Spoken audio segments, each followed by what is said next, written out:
Hello, good morning. Oh, I'm just going to adjust the camera right here. I thought I'd bring you in the studio. It's Friday. Happy Friday. I'm kind of taking it easy in the studio today. I did share a post how I made, for the first time, I made fabric bowls. So if you want to know what that is, you can go check out my post from earlier this morning. I'm hoping they turn out, and if they do, I'll post about it. Even if they don't turn out, you know what? I'll post about it because maybe someone can learn from my mistakes. But anyway, so right now, this is what I'm doing right now is actually in my own personal journal. I had an urge to start painting a face, so I started doing that. This is a journal that I predominantly do a lot of faces in. So yeah, I just wanted to paint a face in here today. So I just thought I would record a little bit of that. I'm not going to do much talking because my throat is still very scratchy from the cold I've had all week. And I apologize if I end up having a cough, like right now.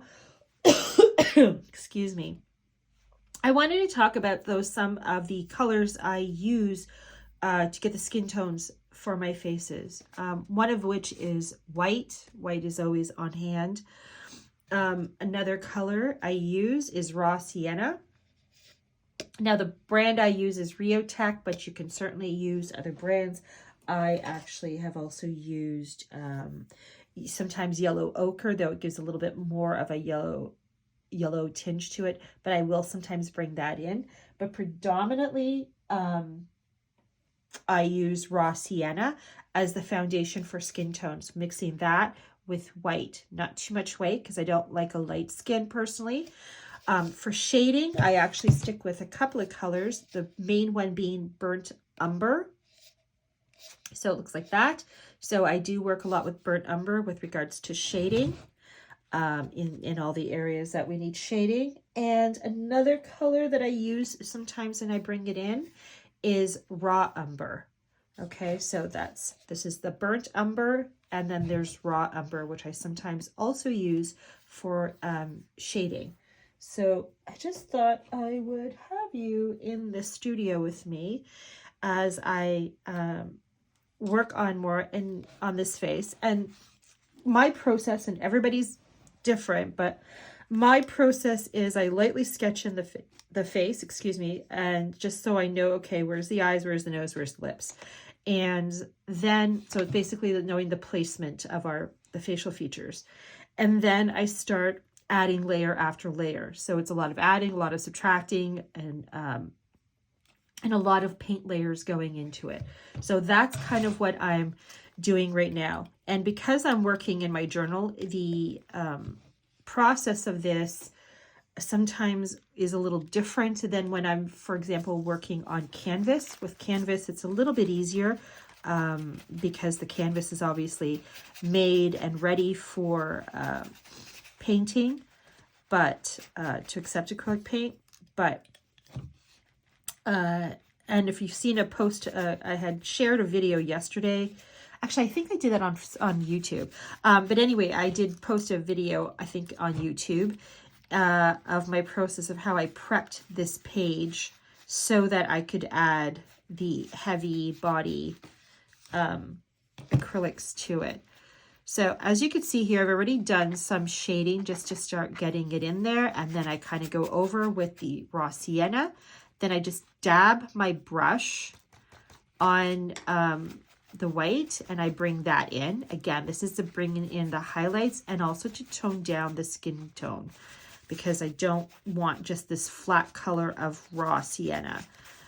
So it's a two-purpose thing bringing in the white. It's to change the skin tone color and also to highlight the certain focal points that we all have on our faces of what's naturally gets highlights. And it's just a lot of blending and adding of each of these colors.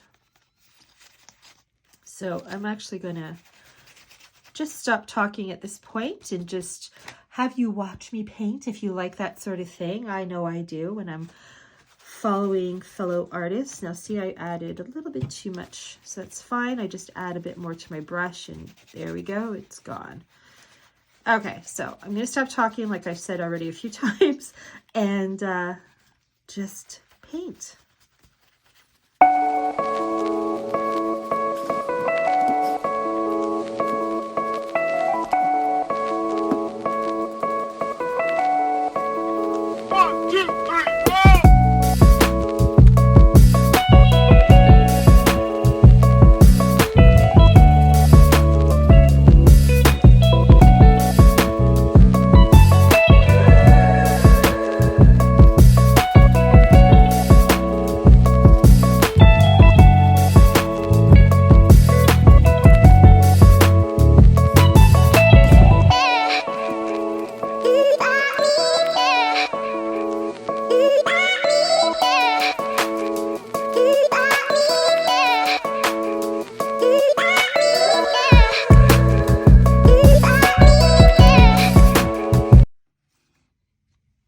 Okay, so mostly I work with a very dry brush, so I don't oversaturate the brush with paint.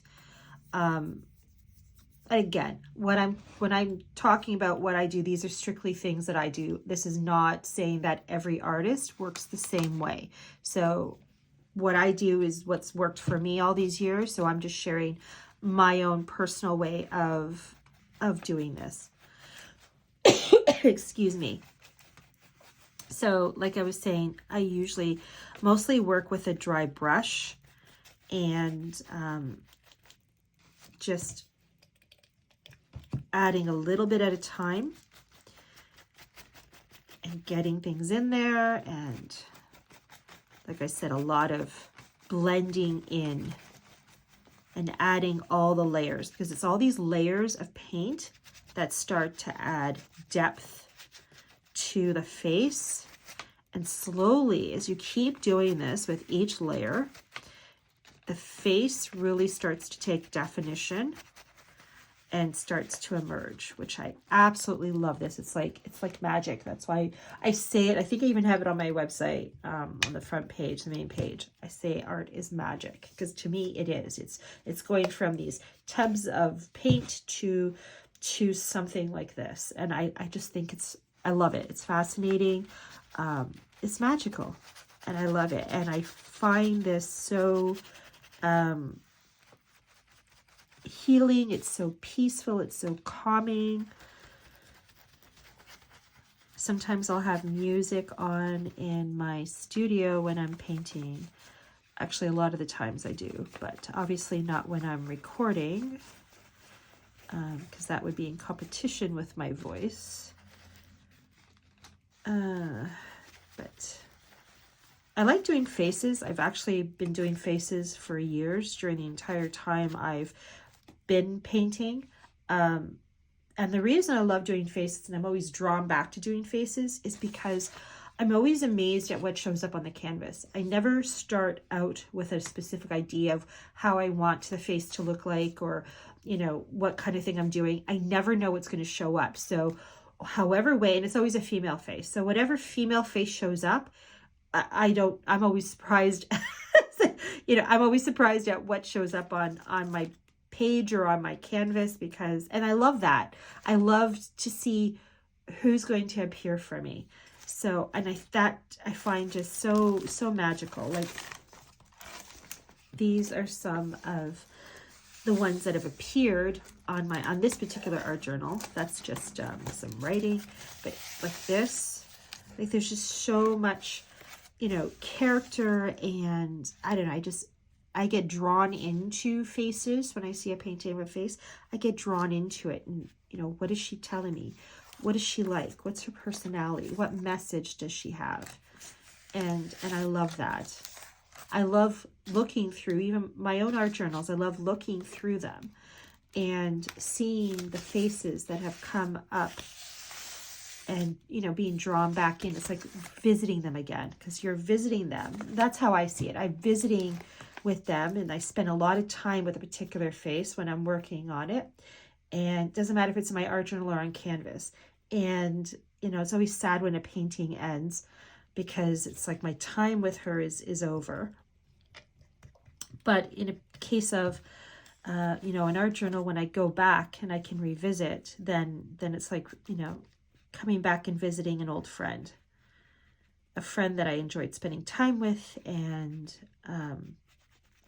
you know, had some nice relaxing time with. And I find each one has their own little, I'm going to call it medicine, because I don't know any other good term that's fitting for me anyway to use. They each come with their own medicine. And that's, to me, part of the healing. So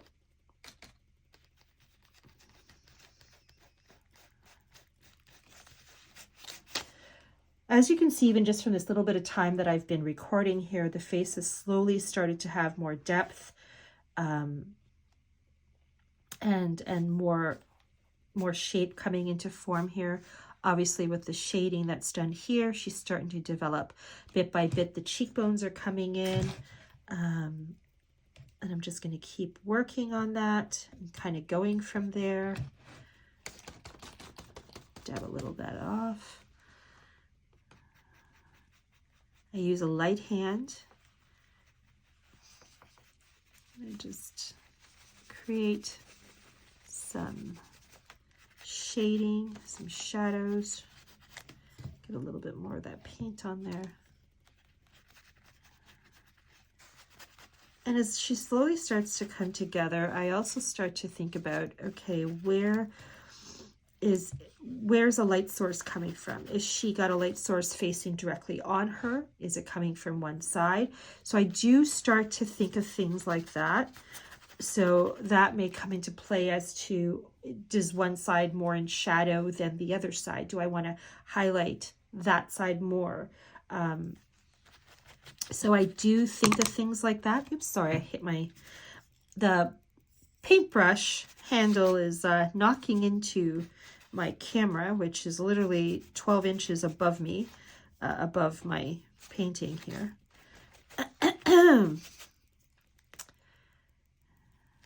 And a lot of the times I do have one side a little bit darker than the other side. And I just bring it in, bring it in. And if you've never drawn a face before and you're interested in it, go for it. You know, I started off with, personally for myself, I started off with, years ago, I didn't know how to draw a face. I mean, we all start from somewhere, right? So I started off with just drawing a head with some hair, and the hair was like a big mop. It looked like a troll doll. I was afraid to do faces. And then when I did start doing faces, I would only do half a face. A lot of the time I was doing half a face because I could not for the life of me get it right on the other side. I couldn't get them to be equal. I mean, I know they say everybody's face is different on either side, but not that different.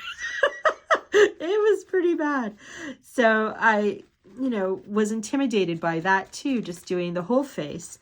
And then I think I've mentioned this before in a previous video. I'm not sure if I have, but then I came across an artist named Jane Davenport. I don't know if you've heard of her. She's a wonderful artist, and she has a whole art supplies line. I have some of her watercolors that I bought years ago. But she has these books. I don't remember the name of the books because it's been a few years since I've looked at them. But she has these amazing books about faces and drawing the female face. So I actually learned from her on how to draw the female face. So even though my style is so very different from Jane Davenport's, again, you have to start somewhere.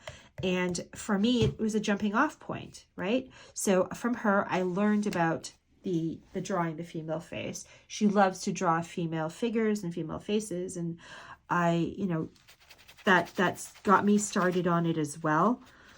So I, you know, she was my without her knowing, she was my inspiration. And yeah, so I started doing the faces there. Okay, so you can see here how this side is kind of getting a little bit more darker than the other side. And I'm gonna do some more shading here. And again, I have no idea what the overall painting is going to be like. And that's okay. It doesn't have to be planned out. I find when I have an idea in my head of what I want her to look like,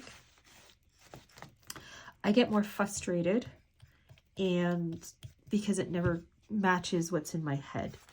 So, and eventually, after a while, I have to remember to let it go.